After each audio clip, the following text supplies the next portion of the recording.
I remember being in the volcano on that trip with you. Nyiragongo is one of the best and most defining points in my career. Aldo Kane and I were part of a film crew shooting inside an active volcano in Africa. We were setting out for the most dangerous part of the shoot, a rappel down to the lava lake. At that point, it was still the plan to get down onto the bottom level, and I had an 80-metre abseil to go to get down to the very bottom. But something strange had been going on with the volcano while we were there. A large cone had formed near the side of the crater. Struan used my Sunday name, so he was like, "Alistair, please don't go down." From another vantage point, his brother could see something that Aldo couldn't. The cone looked unstable. Just stepping over the edge, I kind of ignored Struan, and then he came back over, my little brother, and he was like, "Alistair, please don't go down." And at that point, do you remember, it just started erupting, and the lava basically burst out the bottom of this cone and flooded the entire crater. The exact spot that Aldo would have descended to had vanished in a river of lava. My ropes were already down there, and so he did literally, in real life terms, save my life. 1, 2, 3, 4. Hey folks, and welcome back to another episode of No Ordinary Monday. Thank you so much for joining us. I'm your host, Chris Barron, and each week I invite a guest onto the show to tell me about the most extraordinary experience that they've ever had on the job. We start with the path that led them there, we find out what the job is really like behind the scenes, and then we reveal the most important lessons that they've learned along the way. I am super excited for this week's episode because I was actually there for the events that took place in my guest's story, and it is honestly wild. Now, before we dive in, there's no major announcements today, but a big thanks to those lovely people who have left such nice ratings and reviews over the past few weeks. It has honestly been such a delight to see those coming in, and I'm glad you're enjoying the show. And as always, if you want to reach out with questions about the episode or guests or anything else, you can just email me at hello, HELLO, at noordinarymonday.com, and I'll respond as soon as I can. All right, so my guest today is Aldo Kane. Aldo is a former Royal Marine sniper and expedition leader who's worked with names like James Cameron, Tom Hardy, Alex Honnold, just to name a few. He's often responsible for getting people into and back out of some of the most hostile environments on planet Earth. In this episode, Aldo takes us back inside an active volcano in the Democratic Republic of Congo, to a moment where a split-second decision saved him from certain death. We talk about risk and responsibility in these extreme environments, the psychology of decision-making under pressure, and how experiences like this can shape our identity long after the expedition ends. You're listening to No Ordinary Monday. Let's get into the show. Aldo, welcome to the podcast. How you doing, man? Good to see you. Not bad. It's been a while. Where was the last time we worked together? Probably One Strange Rock. One Strange Rock. Yeah, 2016. So a good 10 years now. But it's been a moment. Yeah, it's been a while. Good to be on. Thanks for having me. Yeah, no, absolutely. I've been looking forward to this one for a while, because we've known each other for ages, and your job is freaking wicked, and it's kind of it's great knowing someone a bit behind the scenes, because we can kind of go a bit deeper with stuff. But I guess I want to start. How long have you been home for since your last expedition? We just finished filming a big Apple series called The Wild Ones, and it's like an expedition series trying to find and film 6 of the rarest animals on Earth. And we finished filming that about a year ago now. So that was and that was like 2.5 years of expedition. Wow. So so I've been at home about a year from TV expeditions, which is kind of like TV, as you know, is going through a bit of change at the minute. So that, and I did a quick 10-day Arctic Ultra race in March this year, which will be on Channel 4. So that was filmed. So you competing, or are you safety, or? Yeah, competing. Oh, nice. Me, Foxy, Woody, and Carl Hinnett. 4 veterans basically raising money for SAFA, the Armed Forces charity. I think we've raised 190 grand. But yeah, it was 10 days of hard graft up in the Arctic. I've never done an ultra before, and that was the first and last one that I'm going to do. Yeah. So you've been home for a while. Are you kind of itching to get back out? Are you? I am, yeah. I mean, it's a tricky time in TV anyway, and as much as anyone else is that it becomes like it's not just a job. Like so for people that don't know, I look after safety pretty much on TV and film productions, and it becomes kind of part of your identity, as the Royal Marines was when I was younger. So when you kind of stop doing it or it slows down, then there's a lot of questions that you're sort of asking yourself about where I'm going, what I'm doing. But I've had 16 years of doing almost back-to-back expeditions in some of the most remote, extreme, hostile places on Earth. So I cannot complain. It's just a bit of change at the minute, and that's it. No, it's definitely something I want to touch on a bit later in the conversation, because I'm going through exactly the same emotions you are right now. This job becomes your identity, and then what do you do when the jobs start rolling in? But so we'll touch on that later. But you kind of touched on it there a little bit. But the expeditions, and I want to sort of give the audience just like if you can just give us like a real quick fire rundown of the coolest, most amazing, most memorable stuff that you've done in the last few years, alone. Just what's off the top of your head? So I get like a tiny bit of background. I was in the Royal Marines for 10 years. I was a sniper, joined at 16, left at 26, and then spent the next sort of 5 or 6 years leading expeditions. And then I was asked by the BBC to get a crew inside an active volcano in the Congo. And then since then, I've been working exclusively in TV and film. So I think some of the wildest things that I've done is the volcano job that we worked on for One Strange Rock, Nyiragongo.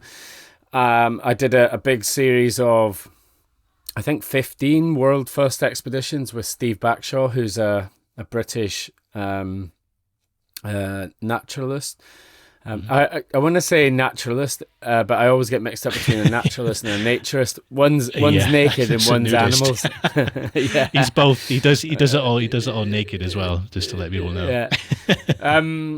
So I did. That was 3 years nearly of doing world first expeditions, from first descents of rivers in Papua New Guinea and Suriname to first ascents of mountains in Oman, to finding the oldest figurative art in the world in caves in Borneo. And so that was very cool. And then more recently, I've done the Apple project, so the Wild Ones, which is on Apple TV now.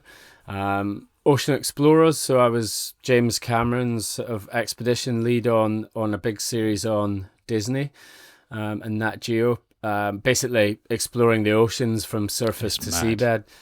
Yeah.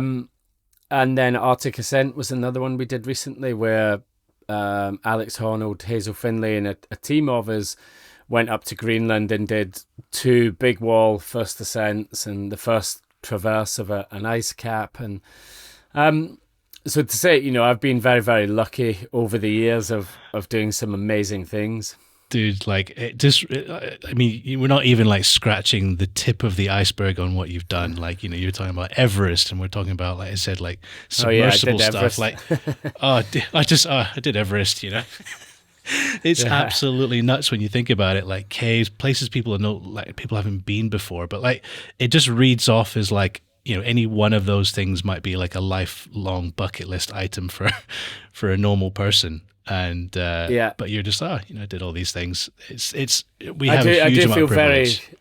I do feel very privileged that I've managed to do that, and I spend quite a big bit of my time trying to translate that into the corporate world for leadership teams. The last sort of 2 years I've been doing a lot of coaching of CEOs and leadership teams, taking that experience that I've had in some of the world's most sort of extreme and remote places and transferring that into the boardroom, because there's a lot of transferable skills, although, Oh yeah. leading a team inside an active volcano on the surface doesn't seem like there's very much that's transferable, but, there's a huge amount that transfers straight over into not just corporate life, but also family life and, the human performance piece as well. Yeah, I mean, as I said, like, just determination, endurance, problem solving, logistics, planning, it all kind of feeds into, but, it's just a different environment, whether it's boardrooms or volcanoes. But yeah, exactly. no, I think it's good to, as you touched on it very briefly before, but I wanted to just define kind of what you do. I mean, again, like, correct me if you're wrong, but from my experience of what you do, to sort of summarize it, when we worked together, your job was essentially to get the film crew safely in and out of the various places that we're, going to go film, and whether that's crazy caves or ocean stuff or whatever. But is that kind of pretty much sums it up in a nutshell? Yeah, so I used my background of the Royal Marines, the security piece, and then I was offshore for a few years. So a big part of that is, technical safety and safety advising and health and safety, inverted commas. So it's kind of, and then obviously my experience and qualifications in the outdoor world. So it kind of blends, the Marines with the safety, with the outdoors into what I would call the perfect job.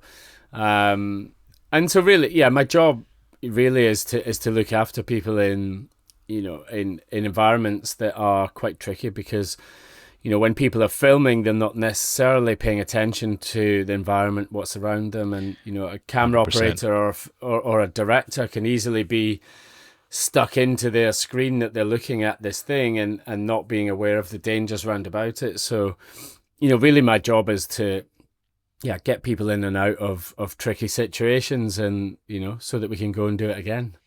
Yeah, it's a huge amount of fun. And again, like, a lot of people that you take in there, we when we did our volcano shoot and the Venezuela shoot, like, most people on the crew had a certain level of capability, whether it's, a little bit of experience on ropes or just, being able to tough it out in conditions that some people might not find enjoyable. But do you find it tricky sometimes when you work with crews that you've kind of got to like fill the gap a little bit? When I mean, even up to, last year, I'm still carrying tripods and, carrying pelly cases and spending hours unloading and packing wagons. I never get away from that. That's kind of where I started. And really, when you're working in TV, it's not so much about your skills. I mean, that gets you in the door. But really, the way and the reason I get asked back is because of who I am as a person. And it's the same in any walk of life. You need to get on with people, and I'm not the best technical rigger or cave diver or whatever, but I certainly, the bigger picture, I get a lot of things done. And, really it's about managing expectation. As the director, you have a creative sort of vision of, whatever, standing on top of Angel Falls, and you got to get this climbing sequence done, and it has to look like X, Y, Z. And then the reality is that it's very difficult and dangerous to get someone into that position. So how do we compromise? And really, all of that boils down to people by people. Those people have to get on, and you have to really. I mean, it's how elite, high performing teams work. There's I'm not saying it's smooth sailing all the time. In fact, in the line of work that I work in and, you were in, is that, you don't want 10 people all agreeing to your plan. I want friction in that high performing team, because that means that people are listening and thinking to the plan, and they're coming up with their own way of doing it. And my way isn't the best way. It's rarely the best way, but it's that team, it's getting the editorial side of the team together, the safety side, and then coming to some sort of decision which allows everyone to get what they need and then get home safely. Yeah, 100%. It's always that situation where you're trying to achieve the best possible sequence as a director, things that people have never ever seen before on television, because that's what we're expected to do these days. And then you've got the safety guy going, nah, that's not happening. And then you've kind of got to then like come together, butt heads, and go, okay, understand why that's not happening because someone might die. So how do we do it? And then you solve the problem together, and that's kind of like that's exactly basically what it, it's yeah. like, yeah. And I mean, going back briefly, you mentioned your background in the Royal Marines, and I kind of want to connect the dots there a little bit. You entered the Royal Marines pretty young, as I remember, and worked your way into sniper to become a sniper. And how did the skills that you were learning back then, how do they all translate into what you're doing now?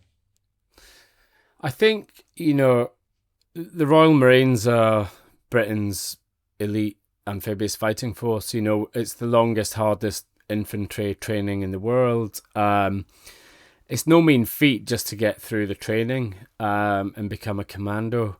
And then obviously the sniper course is the same, but much, much harder.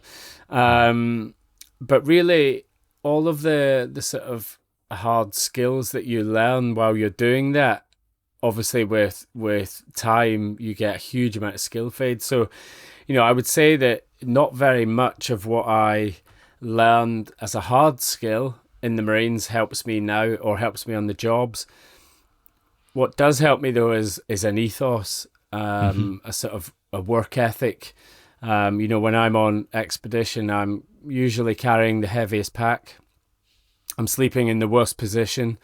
I'm staying up the latest. I'm getting up the earliest. It's that ethos that comes from the Marines. They have their commando sort of values, or the commando spirit, which is courage, determination, unselfishness, cheerfulness in the face of adversity. Now, those like 4 pillars, you never get taught that in the Marines, but by the very default of working in that environment, they become second nature. And it's things like, the courage, for example, isn't the courage to run out into a hail of bullets or to run out in front of a bus to save a granny. It's moral courage. It's the courage to do the right thing when it's the hardest thing to do, and then especially when nobody's watching. Determination or drive. We live in a society now that is very much driven by external factors, by external motivations, whether it's promotion, whether it's a pay rise, whether it's likes, whether it's subscribes. Social media has also sort of made this harder, or it's made it more part of our lives. But when you're extrinsically motivated, when things get difficult, those foundations crumble almost immediately. So to get through the longest, hardest infantry training in the world, you need to be intrinsically motivated. You need to have such a deep level of self-motivation that nothing can slow you down or stop you. And then obviously, motivation wanes. It wanes at the end of the day.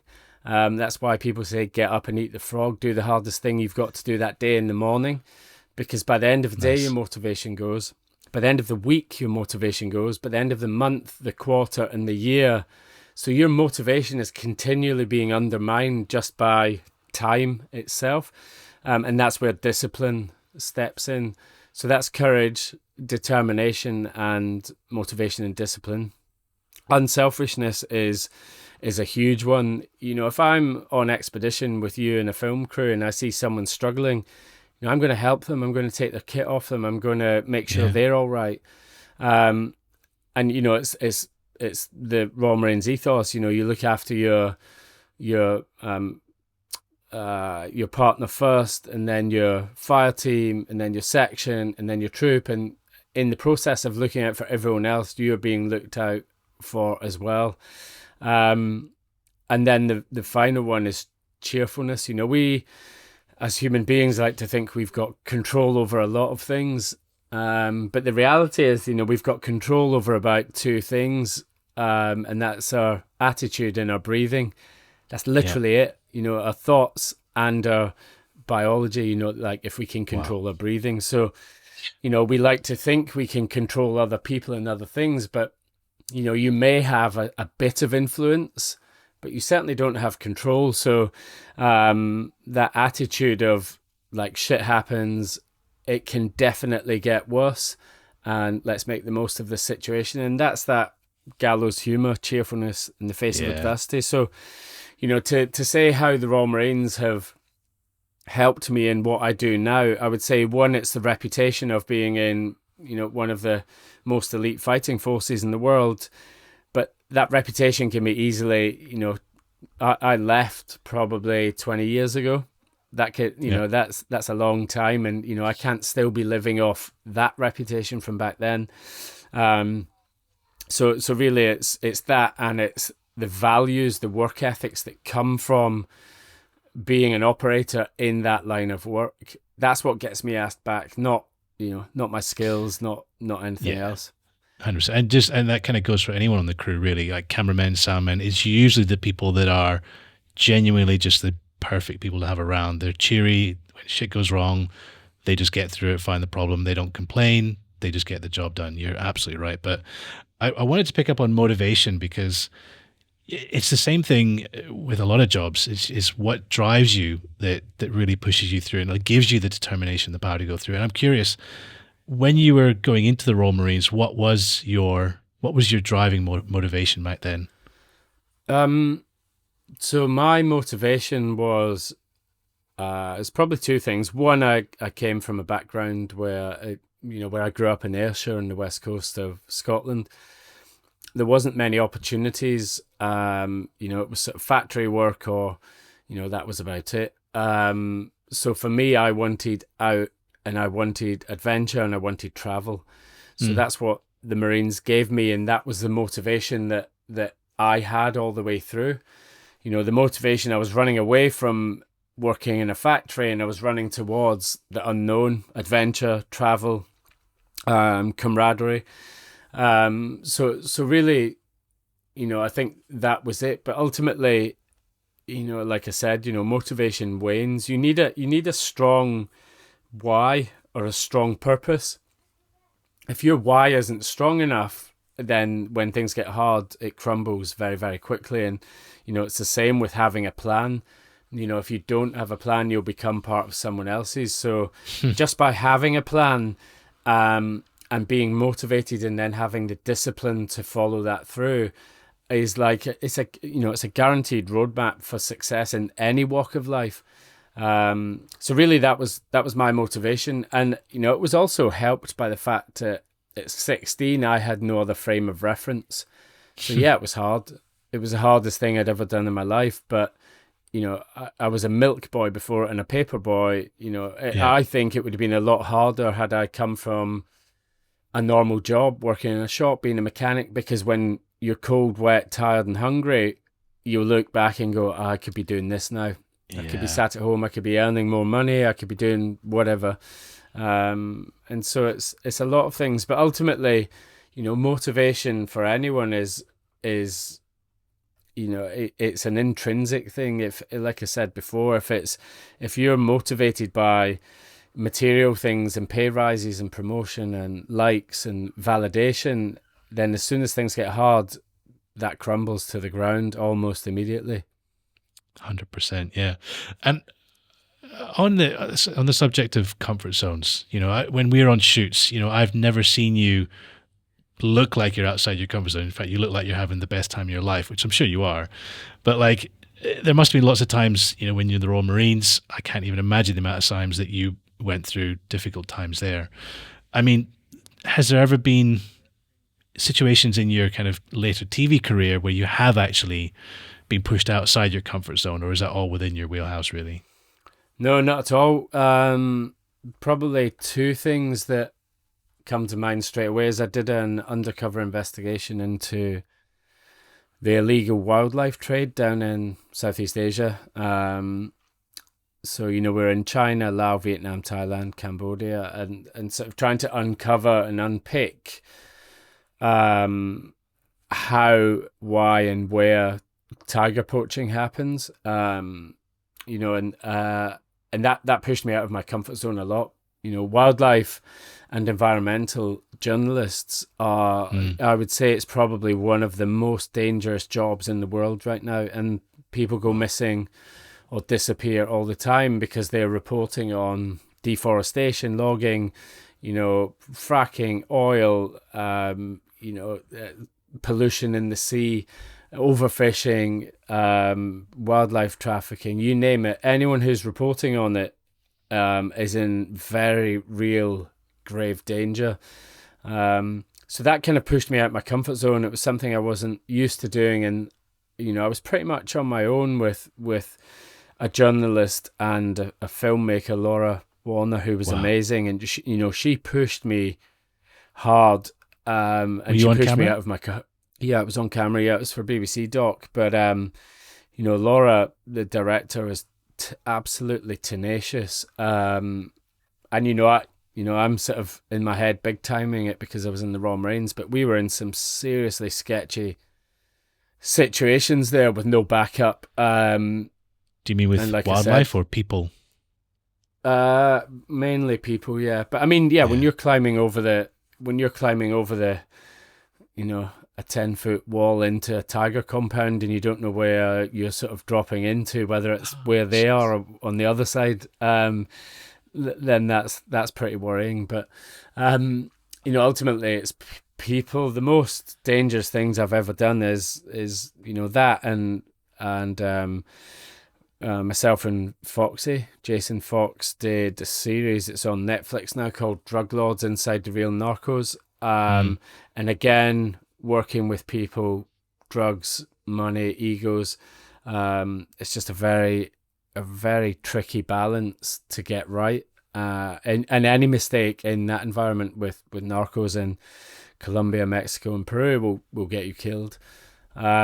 So those are two that I was seriously out of my comfort zone on. And on reflection, we got through a lot of it. A lot of people say there's no such thing as luck, but for sure there is. Really? There's definitely luck being in the wrong place at the wrong time, or the right place at the right time. Your skills and everything can only get you so far, and then sometimes you're just lucky. And you reckon you were lucky on those ones to sort of come out unscathed? Yeah. Wow. 100%. That's crazy. I mean, on this show, I always love asking guests to come on with a massive, crazy story that's kind of the most unforgettable pinnacle story of their career.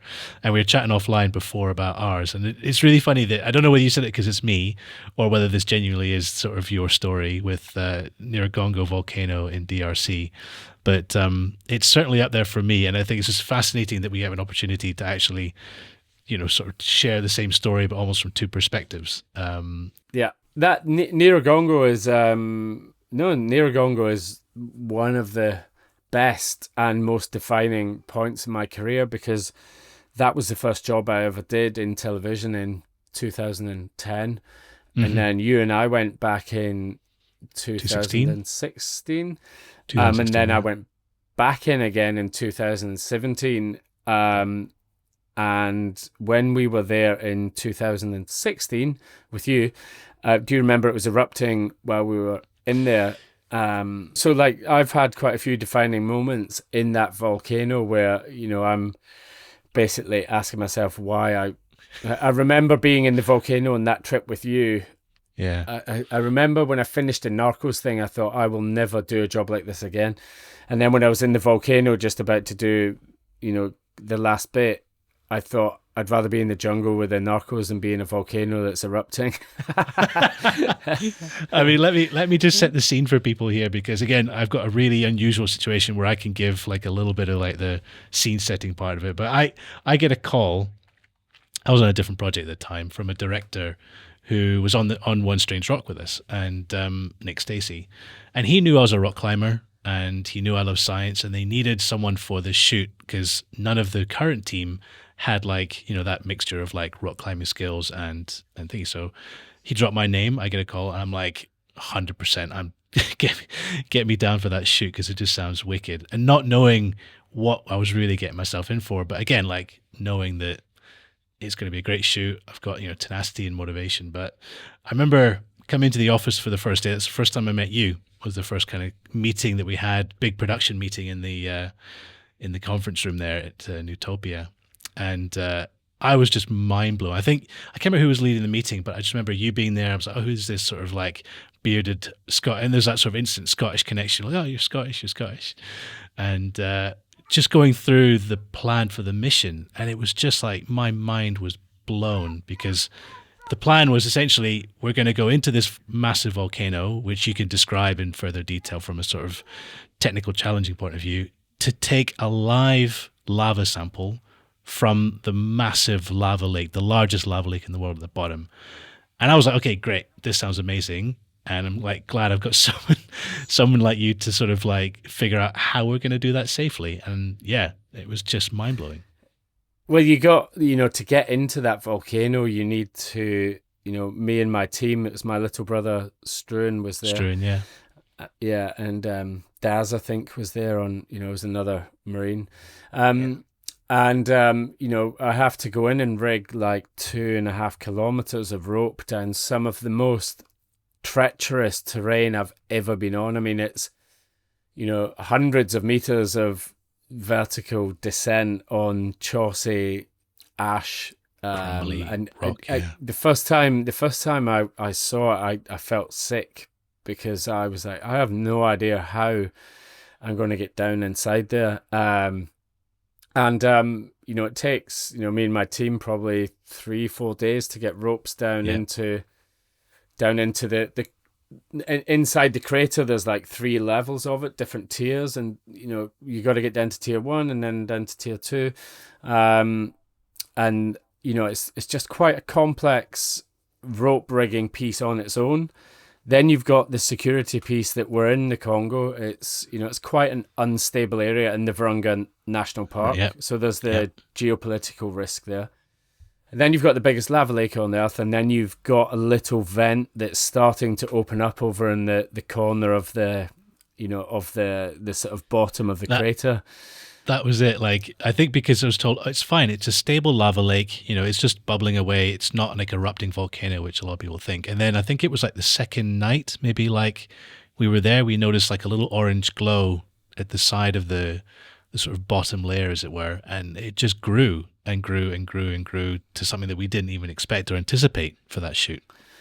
And then, in the process of it growing, it started to become effusive, or not effusive, it became strombolic, which basically means it starts firing out lava bombs. Lava bombs, yeah.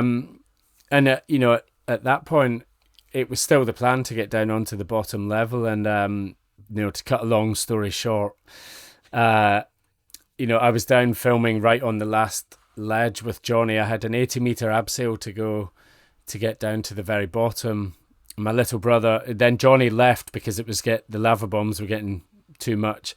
Yeah. So I was going to continue down to the bottom.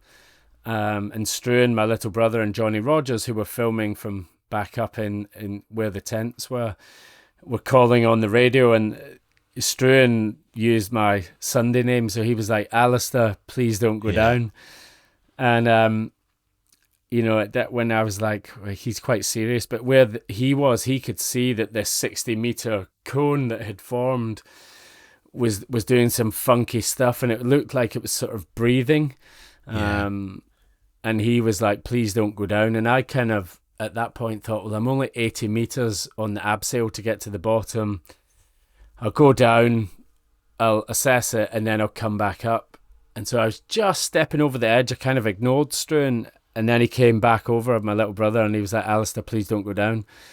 And at that point, do you remember it just started erupting, and the lava basically went really crazy. Burst out the bottom of this cone and flooded the entire crater, huge crater. Yeah.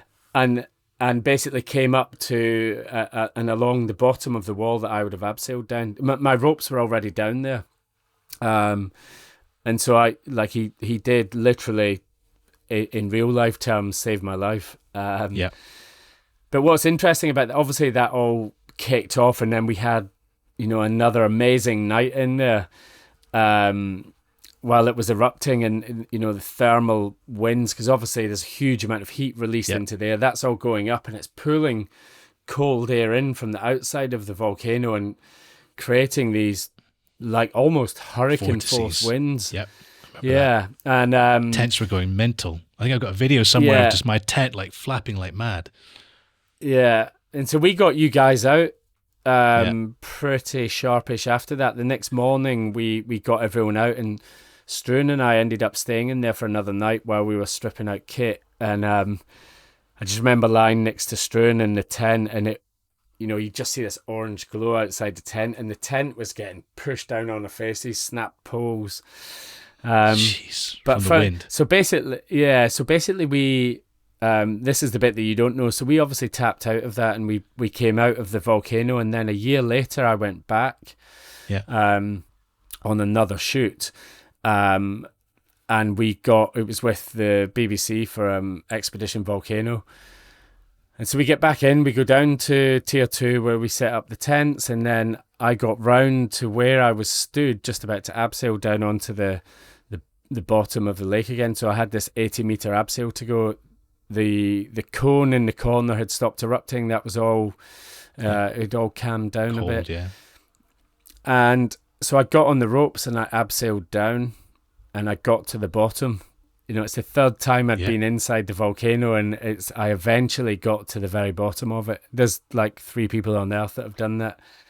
And when I got there, it was a very, very scary abseil, because when it was 80 meters, sort of not free hanging, but just enough my toes to touch the rock and ash, and it was, there was blocks the size of minivans that were just teetering on the edge. Oh man. And I got down to the bottom. I disconnected from the ropes. I did a bit to camera, gave myself a mild panic attack because I could feel my legs getting hot, and that was, I'm in the lowest place in the entire volcano, and I basically, when carbon dioxide is obviously heavier than air, so it sinks to the bottom, and it will asphyxiate you and kill you instantly. But I could feel my legs getting hot, and that was a sign. Obviously, your legs sort of stop breathing. It's really hard to describe, but if you stand in a CO2 sink, say up to your knees, you can feel it. You can feel the gas around your legs. It's like that's crazy. It's like your skin can't breathe. I'm sure that's not a scientific term. Yeah, and so I then started to get very panicked. I've got the world's biggest lava lake behind me. I'm stood on fresh lava from like 7 months ago that would have killed me when I landed there in the exact same spot. And anyway, so I got back on the ropes, and there was no rescue. No one was coming to get me if something happened. No. So I got back on the ropes and Jumared up, which took an age because 1, I was a bit panicked, and 2, I couldn't put my feet on the surface of the the so ash. it's a free hanging. So I was literally because I didn't want to put my feet on it. It was that unstable. Anyway, so I got back up. We cancelled that part of the shoot, and then over the next 2 days we came out. It was much more benign than we were there, but they wanted to get like 2 or 3 people down onto the bottom, and that wasn't going to happen. So we get out the volcano, and then Benoit, the scientist, then sent me a picture from like a couple of days after we left.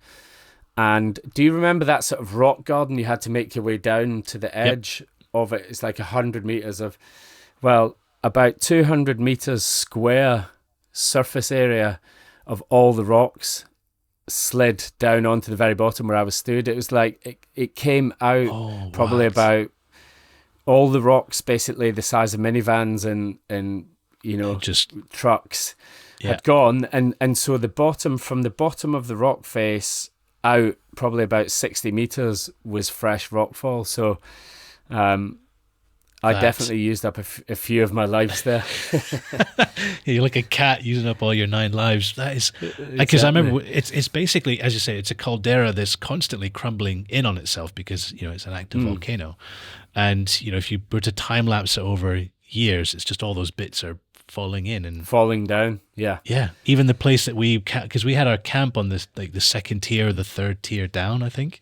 And you even just go and walk around there. There's just big cracks, all across that entire area. And, I remember just going, I think that's where our toilet was. We would just go find a crack somewhere Yeah. and do your business. Yeah. But that is, But I mean, it's like absolutely- being inside that volcano is, there is nothing more humbling than being, in like you're so connected to Earth, in a very visceral way, that kind of makes you, every single minute that you're in there is survival. Everything's working against you, the poisonous gases, the glass, the ash, the Pelly's hair. You remember after 2 weeks of being in there, all of our throats and lungs were seriously sore and coughing. Yep.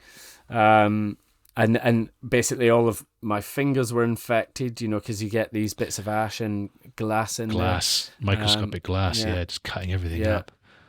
It's I remember So, very clearly, like, just because it's kind of there's the deep rumbling feeling of like the volcano, especially when we were there with the Stromboli volcano, but also there's high pitched noises like gas erupting, sort of like big. Psh. It was just it's very hard sound to describe. I remember. Yeah, I mean it's an attack on all your senses when you're in there, and you're for 2 weeks of working in there, you're hyper vigilant. Yeah. And and then we're commuting up and down like 2 kilometers of ropes twice a day, where the rockfall was cutting the ropes, and I think each time I've done a job in there and come out, I've had a big crash after it, because it's you're basically on high alert for the whole time you're in there. It's physically and mentally exhausting. And I think I can't remember, you did like 40 or 60 different traverse or ascents up goes and down. up and down. I think I don't know how many I did, maybe like 12 or 15, because being the producer, not as important at that particular moment. I can get set up and down to do runs and stuff, but it probably takes you to go up. It probably took me, like an average person, like 30 minutes, 40 minutes, but I think you and Stu might be doing it in 20. I think when I stripped it out on the last day, I think I did 14 runs from tier 2 back up to the summit and then back down again, and each time you're carrying 20-30 kilo loads of rigging kit and ropes and all the rubbish back out of there, and tents and all expedition gear. So obviously we're living down there, so all of our water had to be brought in, all of our food, rations, fuel, generators. It's a big old expedition. And it's high altitude as well. I mean, it's like, so you haven't got as much air, and but it's. I think it's about. What was that, about 3? I can't remember the height. It's like 3,000 or 4,000 meters. I thought it was 3,500 or something like that. So it's high enough to give you a little bit of air. Yeah. And I remember, one of those other memories I have from that shoot is when we'd all sort of like decamped to the top of the summit. We had another little small camp, I think we were up there, and but we had so much gear. I think it was something like 73 bags worth of equipment. And, our crew is only like 6 or 8 people. So we had the local village, of like people coming up to help us carry everything back down. And it was, I remember it being pandemonium, because at the top of the summit, like, it's freezing. And these guys are, I think it's like a 6-hour hike from the village, where it's pretty warm down the bottom, but they're not well covered. And so we're getting all the gear ready to go down, and these poor guys are like freezing. And at some point, they just started grabbing stuff randomly and say, we're going to go for it. And then you sort of like turned on military voice mode. I remember that. I mean, it's, you got to remember as well, that's the places that we go to film. DRC is, one of the poorest countries in the world. Maybe number 2 or something like that. I can't remember. But the people there have nothing, and when you have a film crew coming and can pay good money for them to help, with the expedition, whether it's porters or whether it's people working in the for the catering and cooking, all of that stuff goes directly back into the community, and so for the people to be involved in the rig and the D-rig was quite a big deal for that local community. It was a bit of an injection of cash there when normally they wouldn't have anything. Yeah. No, and they were amazing, like apart from, and they're, at the top of that summit, it was absolutely freezing. But we couldn't have done it without them, 100%. And I remember I've No. got a photo of like a guy carrying like one of those Jenny's generators on his head, at some point, and Yeah. I was just like, I mean, that's ultimately, we can't go to any of these places to film without using local knowledge.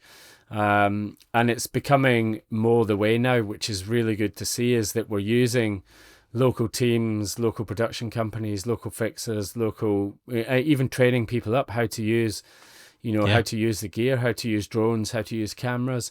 Yeah. And so that's good that that's happening. Yeah, absolutely. And I guess with that story there, you were going down, we're in the camp at tier 2, you're going down to that bottom layer, and there's that moment where you've got that decision to make. And what I'm really interested in is like, learning lessons, from everything we do and, pushing ourselves. And there's always this thing with filming, and the safety versus filming. And you're right at the crux of that, of making a decision of like, well, we need to get the story, but we also need to be safe. Like that particular experience on our shoot, did that sort of change anything for you, the way that you assess risk or anything like that? I think it's more to do with decision making in the moment when you have got high risk, high consequence decision making. And for me, the way I've always done it is there's two parts to it. One is intuitively. So when I don't have all the facts, I'm making decisions on gut feelings. When you've been operating in those environments for 30 years, you can make a fairly good estimate of the situation. Your situational awareness is on point. So I'm making decisions in the moment based on intuition while I wait for facts to come in. And when facts do come in, I analyze them and I change my plan accordingly. Yeah. If you wait, generally in sort of high risk, high consequence areas, if you wait for all the information to come in that you need to make a decision, more often than not, you'll come unstuck. So you need to be having a bias to action. And that bias to action gives you some semblance of control back, even though, like I said at the start, we have very little control over anything. But the perception of control is a huge advantage. Yeah. The perception of control is a force multiplier, really, when you feel like you're in control and you're doing things. And, just by taking action and making a decision, you're one step ahead. You're taking action. You're not sat there like a ship or a sailboat with the sails down, the rudder up, and you're coming towards rocks and you're just being blown around. Whereas if you start making decisions, it's like putting the sail up, getting the rudder in, and making a plan. Yeah. And even if it's the wrong decision, you're still making the decision, and that opens up other doors. Whereas a lot of people get stuck and locked in this denial and deliberation phase. Amanda Ripley writes a book, I think it's called Unthinkable, but she talks about this survival arc of denial, deliberation, then decisive moment, the 3Ds. And, in organizations, deliberation and denial are what, people just go round and round in circles and don't make any decisions. Whereas if you can get to the point of making a well-estimated decision in the moment, you're either going to fail fast forward, or you're going to make the right decision, which advances your mission. So really that having a bias to action in the moment, making decisions based on your gut and trust your gut, until the facts come in, and then you start to analyze the facts. And then I'm never wed to the first plan. I'm never, married to that first plan. If something comes in which changes the whole situation, then that's my new baseline, and then I make a plan from there. Yeah, absolutely. And I remember I don't think we actually filmed you going down and doing that particular bit, did we? I think that was more of like a little recce. And then we subsequently brought you back up, and then we did like because we had to, as filmmakers, we can't go to these places and not come back with the story. That's kind of like half of the trouble, is that, you face these challenging situations, but you can't just go, we couldn't get it, let's go home. It's like, no. Now we've got to find a different way to tell the story, which is what we ultimately did. Yeah. Exactly. So, yeah. Crazy. It's still in my mind is one of the craziest shoots I've ever done, and it's going to be hard to definitely up there. I mean, you've done. I've worked in a bunch of different environments, but I think you've clearly done way more from Arctic stuff, jungle stuff, desert stuff. And you've worked with crews of different varying levels in all of those different places. Which I'm really curious, which is the sort of one that tends to break people the most? I think it's pretty easy. The jungle. I always say that if you can work in the jungle, you can work anywhere. The cold, the Arctic is easy. You can literally dress up in the warmest kit and only come out when the weather's suitable. And if you're moving around in the Arctic as well, you're actually warm. The biggest thing with crews when you're working in cold places is they have all this gear on, thousands of pounds worth of down gear on, and they're running around like headless chickens trying to get the shots, and they overheat and they get heat exhaustion and heat stroke. Oh, wow. As opposed to, the cold weather injuries. But, the jungle there's no escape. You're in, when you're in the salad, you're basically 100% humidity, and, it could be 25 degrees, 30 degrees Celsius. It could be more. And, there's no escape from it. And, heat exhaustion and heat stroke happen very quickly. And when they do happen, one, for the person that it's happening to, it's a long-term recovery. It's not just rest up for a day and then get back at it. You're then susceptible to that heat injury or heat illness, for months afterwards, possibly even for the rest of your life. Did not. So you've got that part of it, and then the second part of it, filming in the jungle, is that it's so destructive for kit, electronics. We're not there just surviving, whittling spoons and building a shelter and sitting around a fire. You've got to go out with a 30 grand camera and, maybe $100 grand lens and shoot stuff. Yep. So, you have to learn to thrive in that environment. I think the jungle is probably the hardest environment, and it's the one that requires you to be most on top of your admin. You get a rash between your legs and you leave it on day one, that's going to come back to bite you and probably casevac you. Or you get a cut, it never heals, it's getting infected. So and then on top of that, you've got the objective dangers of everyone thinks going to the jungle, you're worrying about snakes and scorpions and spiders, but you rarely see that, because just by being a human, you make so much noise and smell that they scarper. Yeah. But if you imagine a big jungle tree, there are multiple tons of dead wood above your head, and they come down all the time. Yeah. And deadfall, we call it deadfall, but deadfall kills more people in the jungle than anything else, and that is a very, very real, every single minute of every single day risk. That's crazy. I didn't know about that, but I knew I did a jungle shoot in Sumatra, and the cameraman, and this goes back to the determination and the resilience and all that kind of stuff. We were doing a night shoot, and he was trying to get this really important shot of like this insect that we were trying to track, and he'd put his knee down, and the shot took a little minute to get because it was a bit of chatting between the contributors or whatever, and then he just said, "I've got to stop." And what had been happening, he'd put his knee into an ant's nest, and he was being bitten the whole time. The worst. But he's like, as a cameraman, you've got to hold the shot, And I was like, you should have told me sooner. And I've got a photo of like just his leg with it's just like, oh, it's awful stuff. Fire ants are brutal. I remember standing in a fire ant's nest with bare feet, and it is so painful. And you've literally got hundreds of them over your feet and ankles. They go crazy. Oh man. Yeah.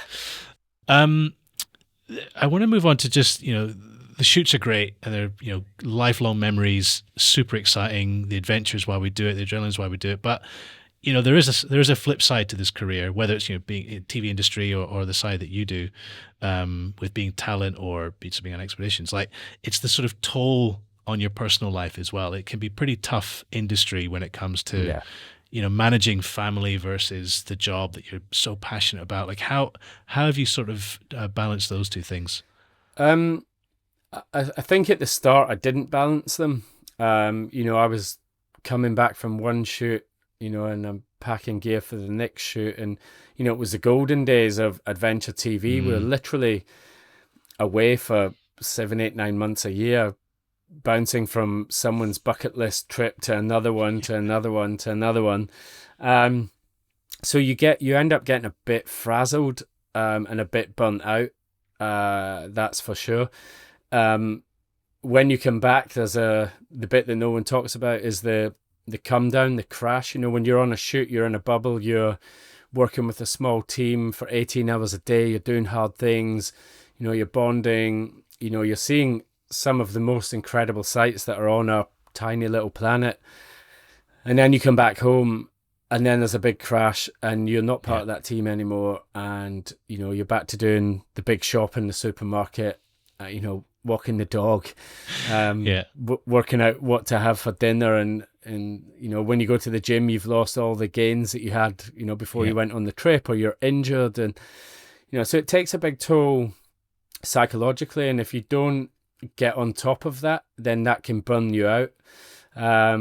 And I'm definitely guilty of that. My wife, I definitely saw it in Anna when, she was working on One Strange Rock and Welcome to Earth, that it's relentless. You're doing huge volumes of work, and then it suddenly stops. And then obviously your identity's wrapped up in it. That was your last job. You've got all the memories, but you're either at what's next. And so I guess over the years I've learned to try and compartmentalize and deal with each trip when I finish it. I've got a few circuit breakers I use when I come home to make sure that I'm Aldo Kane, the dad, and not Aldo Kane, expedition leader, when I walk in through that front door. So that there's a lot of management in there that, I probably only got right in the last 5 or 6 years. And I think that just comes with experience. And, I'm 47 now. So, as you get a little bit older, you find better ways of managing things. But it can take its toll. I mean, the other thing as well is that it's very difficult to hold down relationships. You're hardly ever here. You come back, you're knackered, you're burnt out, you're tired, you're in a bit of a dark place, and then you're excited again, you're ramping up for the next one. And then you're off comms when you're away. You don't really have access to emails, social media, phone calls. And so Anna's in TV as well. There's a level of understanding, from people or spouses or partners that are in the industry, but it still doesn't go all the way. Does it? At one point when I was doing the expeditions with Steve, Anna was away filming with Gordon Buchanan, a sort of a series around the equator, and we literally passed in Heathrow. We got a hotel for about 5 hours together. She went off to Brazil, and I went down to film the Narcos stuff. But we've got kids now, so it's we're a bit more savvy with it. Yeah, absolutely. I mean, we did mention it there, the times are changing for our industry, and both of us are in the kind of that position of I said my identity as a documentary filmmaker, your identity is being a television expedition leader, and so how are you wrestling with the sort of current state of the market, which is it's shrunk massively, unprecedented levels? Have you kind of got a plan for what's next? How are you coping with it? It's difficult because your identity is wrapped up in it. I'm Aldo Kane, the guy that does all this stuff, and that stuff isn't there anymore, or it's changed, or it's on YouTube or wherever it is. So, I feel very fine with it because I had 16 years of literally back-to-back expeditions. And that I'm very grateful for. So, I'm not one for sort of sitting and waiting to see what happens. So, the last 2 years, I kind of saw this coming and started to pivot into using all of the skills and lessons that I did from all these expeditions to basically work in the corporate world, coaching specifically CEOs and leadership teams, and using the outdoors as a medium for that. So I'm kind of, if I don't work in TV again, then, I'm fine with it. I've literally had a very good run. A good run, yeah. Yeah, and I'm excited to see where it's going to go. I had the same feeling when I left the Marines. I felt lost, and I felt sort of, my identity was gone. And it didn't take me long as soon as I started taking action and doing things instead of feeling like I was entitled to, something. As soon as I started getting on with it, then that's really what I suppose gives me the motivation to sort of push into something else. It is really tough. I mean, again, just to give people a sense of it, like you've got really high-end directors that have done like, David Attenborough stuff, or like, the highest things that people can imagine. They're not working. They're having to find, people are finding different They're driving delivery vans in Bristol, the people that have been making Blue Planet and Planet Earth and all these other big BBC productions are working in shops in town, driving Amazon vans, or working for the post office, just while things sort themselves out. I mean, it's a dire situation really for the industry, but change happens. It's just another, we were lucky enough to be in there when it was super busy, and it's just changing, and we you either adapt or you die. That's the principle right there, and you can wait and you sort of be expectant for something to happen, but it's unlikely, and you may as well row out to the rescue boat than sat waiting for it. So just reflecting back on your entire career, and you said you got 2 young sons now. When they're old enough, like, what is the sort of like single piece of advice that you're going to impart on them about all the stuff that you've learned kind of across your career? That's a good one. I'd probably say that you become what you think about, which sounds kind of basic, but whether you're thinking about something productively or whether it's a fear that's in the back of your head that you're subconsciously thinking about, it kind of always becomes your reality because you're focused on it. So if you can channel that focus into something that you're passionate about and that you're curious about, then you'll find that you will always be successful. I would say the biggest problem that we have, especially now with the young ones, is that they've had everything very quickly: high-speed internet, social media, smartphones. AI. It means AI. It means that there is no waiting or no hard work required to get something. So I think with that you become what you think about, but also it won't be hard to excel in the future if you find something you're passionate about, and if you do the hard work, if you spend time becoming a specialist in that subject. So yeah, that's probably it. Yeah, absolutely.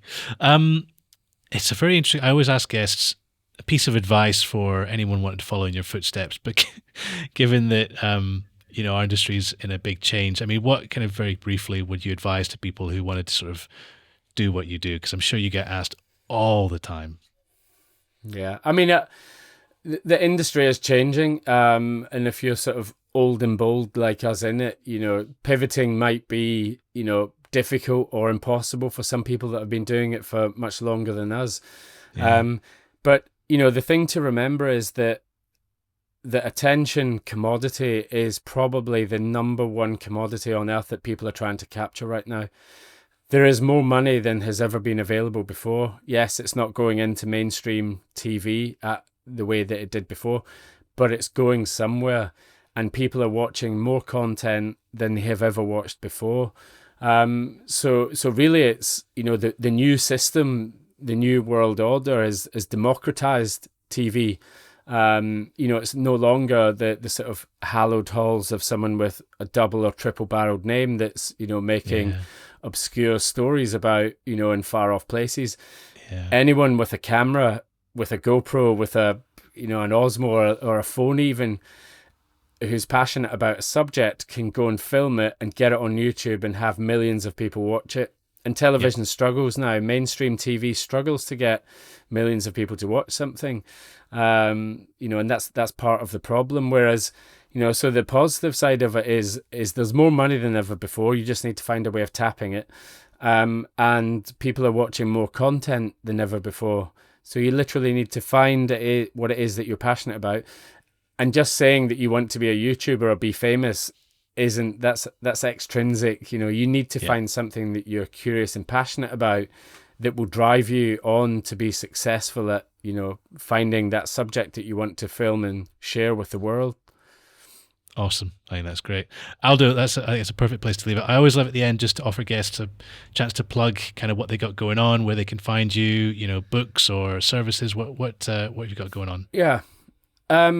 People can find me at Aldo Kane, ALDOKANE, on all the social media gubbins. And I do have a book out called Lessons from the Edge, which is, I suppose, inspirational tales from all of the filming trips that I've done, but with clear takeaway that people can, get stuck into in action on a daily basis. That's really good. And obviously, the last thing is that obviously find you on your shows. The Wild Ones on Apple, Ocean Explorers on Nat Geo, Disney Plus. Welcome to Earth as well.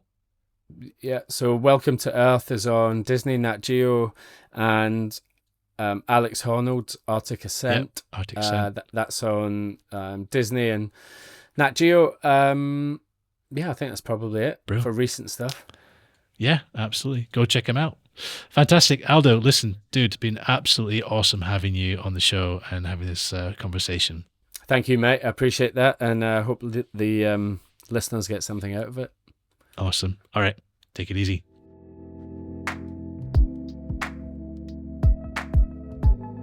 And that's a wrap on this week's episode. A huge thanks again to Aldo for coming on the show. I had such a blast reliving that volcano experience. It's honestly going to be so hard to top that one. And of course, a big thanks to you all for listening as well. If you'd like to learn more about Aldo's work, his expeditions, his book, or the projects that we mentioned in this episode, you find all the links in the show notes and over at noordinarymonday.com. And as always, you can find extra clips and visuals from this episode across our socials. We're on Instagram, LinkedIn, and of course the No Ordinary Monday podcast community over on Facebook, where you can join the conversation, ask questions, we've got polls, share reflections on the episode, and more. Next week on the show, I am joined by Ben Stein. Ben's story starts in documentary filmmaking, but it winds its way through television and tech, product management, and eventually into coaching and personal transformation. We talk about drifting through your 20s, numbing discomfort instead of addressing it, and the moment where avoiding risk actually becomes more dangerous than taking it. So make sure you're subscribed or following the show wherever you listen or watch. Now, if you enjoyed today's episode, there are 4 simple ways that you can support the show. Number 1, click 5 stars on this episode or on the show on your podcast app. Number 2, leave a short review. Number 3, share the episode with a friend, family member, or maybe a colleague. And then number 4, support the show at buymeacoffee.com/noordinarymonday. Any one of these things helps us keep the lights on, avoid adverts, and generally just keeps us bringing you amazing guests and stories week after week. And that's it for this week's episode. This podcast is independently produced, hosted, and edited by me, Chris Barron. Thank you so much for listening. Take care, and we'll see you next Monday.